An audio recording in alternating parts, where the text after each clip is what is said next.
Welcome back to the channel. Today I'm going to share with you all of the cameras that I own, how I use them, and which ones I like the best. There is one missing, but it's a Polaroid camera, and I don't use it super often because it's a Polaroid camera and it's hard to carry around. But it's the Fujifilm Instax Mini. I think it's like a 6 or something. It's a really old version of it, but let's go ahead and get into the video. The first camera I'll talk about today is the campsnap camera. I actually just featured this in my favorite tech of the year video. This is a digital disposable camera, if you will. It is a camera that is very lightweight. It's all made of plastic, does not have a screen, is what makes it different from a lot of digital cameras. And it only shows you how many pictures you've taken. So let me turn it on real quick.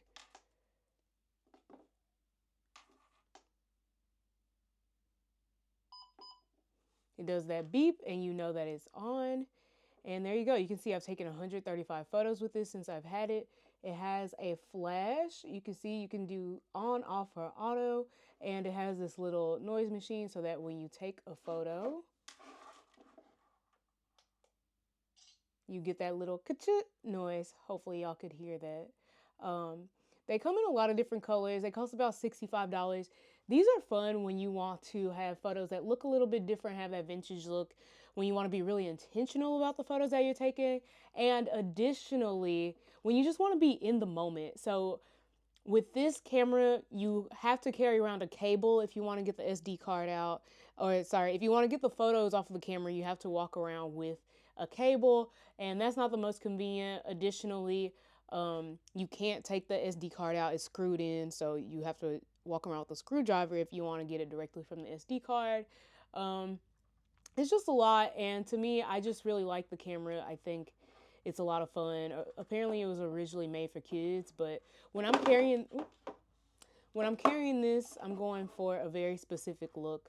It has this really like vintagey vibe to the photos, and there's a couple of them on screen so you can see. And that is the campsnap camera. The next camera I want to share with you today is the Canon FS100. This is actually a camcorder, and this is the first camera that my parents ever got for me. When I told them that I wanted a camera so I could make YouTube videos, they made it happen. So this is a literal like video recorder. It has recorded many videos.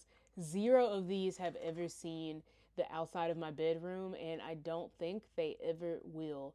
This is not currently charged, so I won't turn it on, but I just wanted to share it. I keep this as a little memento, honestly, that reminds me to keep going, that there's like a little girl that has always wanted to do this, always wanted to make videos and post about them on the internet. So that's really why I keep this one around. I don't really use it, but I'm thinking I will go ahead and use this to shoot a video coming up, because I just think it's really cool, and it would give like a, I don't know, it would give a nostalgic flair to whatever video that I filmed on it. So I'm gonna have to buy a charger. I don't think I have the actual charger anymore for this. But yes, this was my second camera overall, I think. Yeah, I think this was the second one over, or it might have been the third. I'll show you the first though. That's the order I should have went in, the order that I got these. But just know this is the first like camera that I got that could do video, as far as I knew. Like this was big time for me. This was the first camera I ever got. I remember I told my grandma that I wanted a digital camera for Christmas, and I told her I wanted a Nikon Coolpix. And this is what she came back with, bless her heart. This was in the plastic at Walmart. I remember opening it and be like, oh, thanks. As you can see, it's 5 megapixels. This actually runs on batteries. Let me see if I can turn it on real quick. Well, unfortunately, I am all out of AAA batteries, but this is the HP PhotoSmart E377. Now, this camera, I think, will go way past the Digicam vibes. Even back then when I had it, I did not like the photos that it took. The screen was so little, and this camera honestly left much to be desired, but I've always cherished it because my grandma bought it for me because she knew that I wanted a camera. So thanks, Grandma. Now, after my grandma got me that camera, and I probably didn't act as grateful as I should have back then, my parents got me this camera. Now, if you are in your late 20s, early 30s, you know that a Nikon Coolpix was all the rage. Or was it I don't know. It was Canon and Nikon making these point and shoot cameras, and they were all the rage. And when I got one of these, you could not tell me shit. What photos did I take on this? I don't even know at the time. Like, I know I took pictures of stuff, but I don't know where they are. Like, they're actually, I found the SD cards, but I'm not showing y'all those. I'll show y'all some pictures that I took on this recently. This one, I still have the charger for and everything, and I use it. There you go. It makes that beautiful sound when you turn it on. I use this. It's kind of like the campsnap. Like, it's very intentional when I use this. The photos have a little bit better quality than the campsnap, but they still don't look amazing. This was when touchscreen was a big deal, so you can actually tap the screen to take a photo. Wow. Yep, look at that. Oh, I can show y'all directly on the camera. And there's the photo that we just took. You know, I don't know. It just has like that exact digital camera vibe that you want. And it's pretty small, it's compact, the battery lasts for a good amount of time, and it's not too hard to charge it up. I do think though, buying these kinds of things off eBay is really, it's hard to find one to trust. I know there's like a lot of trusted sellers and stuff, but these are just so old, you never know when they're gonna stop working. And you never know. These are so old, you never know when they're gonna stop working, but also like it's hard to find a charger and all that kind of stuff for it. So just be careful if you get one on eBay. I'm just so glad that my parents bought this for me when they did. And if you are interested in the actual number of the camera, this is the Nikon. Oh, here it is right here. This is the Nikon Coolpix S6100. Super cool. Honestly, I think after this year, camera companies really need to go back to making a point and shoot. I think people yearn for a point and shoot, but I also think this design was really nice and really awesome. And for it to be in that day and time and have this huge touch screen, I mean, it was ahead of its time. Okay, now we're gonna pull it more into the future. So this is my GoPro. This is the GoPro Hero 10, I believe. Yes, this is a GoPro Hero 10, and right now I have the media mod on it, so it has like this mic, and then it has this little place where I can attach something else. Typically, I'll put a light right here, or I can also put I can put a different mic there. That's what a lot of people use it for, but there's a mic right here. So I don't know. It has two attachments. So if you have a lot of stuff you need a lot of lights, you can attach stuff to the front. It has a camera in the front so that you can easily record and see yourself. It also has that screen in the back so that you can see when you're recording from behind. Of course, this is a GoPro. So when I originally got it, my fiance got it for me I think he got it for me for my birthday a few years ago. Of course, I use this when I'm in water or when I'm in super rugged areas, but I also tried for a while to use this as a vlogging camera. The only issue, even though it's really small, if I want to keep the small form factor, I have to carry it like this and I have to film like this, which gets kind of hard. Just to make sure that I'm holding it, I'm not dropping it everywhere, which it is made to be rugged, so it's not like I have to be super careful. But, you know, I do like my stuff to stay intact. And then if I didn't, though, want to hold the camera like that all the time, because that's not super ergonomic, right? Like, it doesn't feel great to hold the camera like this for, like, I don't know, 20 minutes. I would have to bring a little tripod or, like, some type of stand to put the camera on, and that defeated the purpose of the camera being little. So that's the one downside of the GoPro. The other thing I'll say about the GoPro, especially for vlogging, is that you're gonna have to carry a lot of batteries. Like if I have my GoPro, I have 2 or 3 batteries with me because I just know that it's gonna die. And then the camera angle is super wide because it's meant to be used in like action shots and stuff. And so it sucks trying to get close-ups of anything. But overall, it is a really good camera. And if you have one, they have a bunch of products and accessories you can buy to make it good for vlogging. So definitely recommend the GoPro if you need if you're going to be more outdoorsy or you're going to be in more spaces where you're scared of getting bumped into all the time and your stuff getting broken. But just know that it comes with a few caveats, and that super wide angle lens is one of them. This next camera is one that needs no introduction. Surely you've seen this all over the internet. This is the DJI Osmo Pocket 3. I have written my name all over it because I went to a conference and I took it and I was like, there's going to be a bunch of creators there. I do not want them saying that their DJI is my DJI and vice versa. So I just wrote my name all over mine, claiming it, okay? This camera is amazing. It does live up to the hype.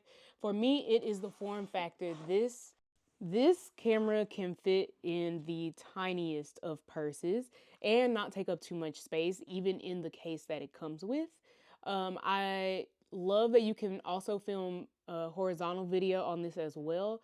And the horizontal video actually films in 4K.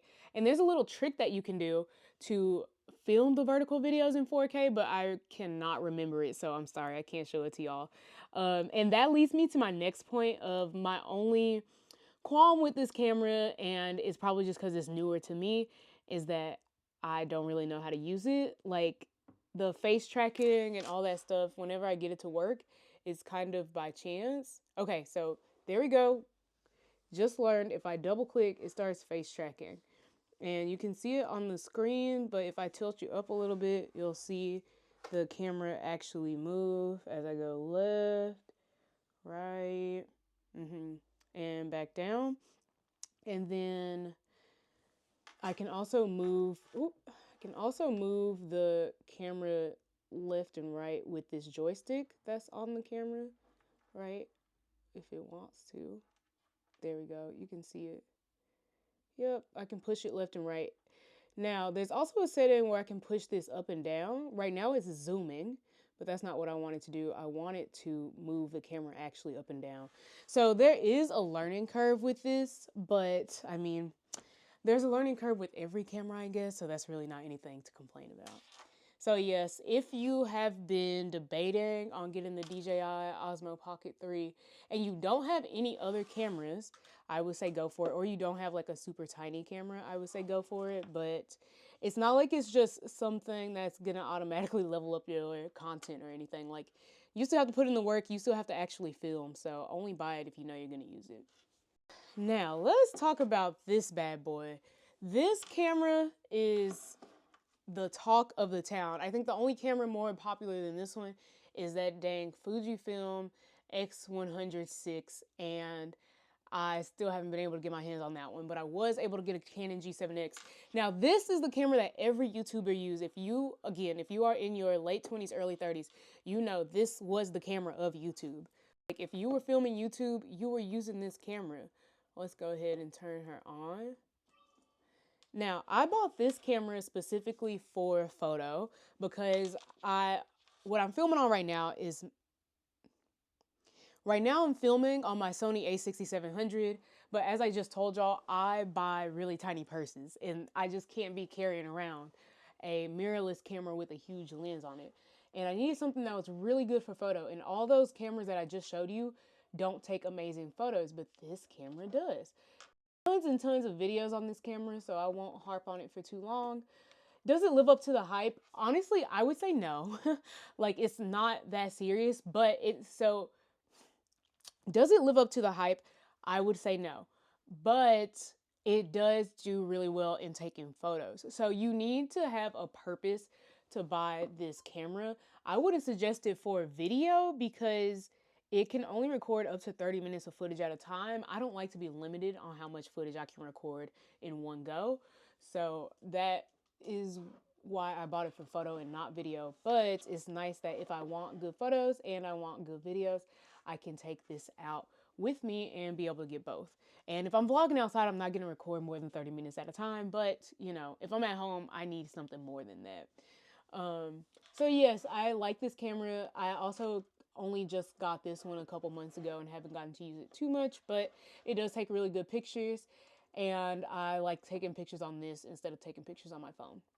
Alrighty, and the last camera that I'm gonna talk about is the camera that I filmed this entire video on, minus the intro, which is my Sony A6700, and I use it with the Sony f1.8 20mm lens.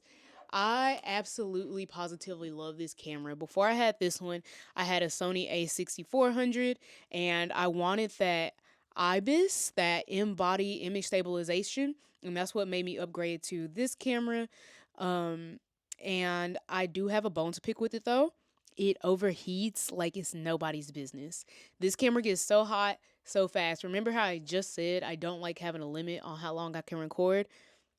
This camera invariably puts a time limit on how long you can record because it overheats. It sucks so bad. And even if you do the thing where you like hit the settings to say like, oh, don't turn off the camera even if it's too hot, it doesn't change the fact that the camera gets too hot and at some point it will still overheat. I live in Texas, so if I want to use this outside in the summertime, I don't think it's going to be a good deal for me.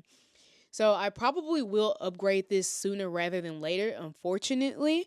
But I do love this camera for what it is and where it's taking me. It takes great photos. It does great video. I'm telling you, this camera is so perfect until you want to record for more than 30 minutes. Like, ugh, it is exhausting. So yes, that is my camera collection. I hope you enjoyed this video. Let me know if you have any questions, and I will see you in the next one. Bye.